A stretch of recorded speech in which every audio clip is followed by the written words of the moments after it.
m'avait dit que c'était... Mais je m'en vais. Pourquoi tu te... Le théâtre comme un moyen de sensibilisation face au harcèlement.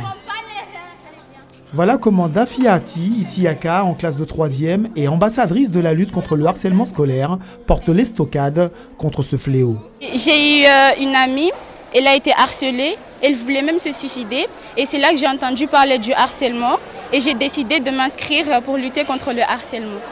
Ils sont 30 ambassadeurs, tous ont été encadrés et pris en charge par une équipe pédagogique issue du collège. Je viens voir un adulte, il y a les CPE, il y a l'infirmière et je vais leur dire, parce que des fois il y a les élèves qui n'aiment pas que ça soit public. Plusieurs ateliers ont été mis en place au sein de l'établissement afin de s'amuser en s'informant par le biais de visionnage de vidéos, d'expositions, de séances de maquillage. Le numéro que j'ai sur la joue qu'on m'a peint, le 3018, ceux qui se font harceler sur les réseaux sociaux, et le 3020, ceux qui se font harceler dans la vraie vie. Les victimes doivent appeler ces numéros quand ils se font harceler. Depuis la loi du 2 mars 2022 visant à combattre le harcèlement scolaire, ce phénomène est reconnu comme un délit. Il faut qu'ils n'oublient qu'à partir de 13 ans, ils peuvent aller en prison. Ils ont une responsabilité pénale qui est mise en jeu à partir de 13 ans.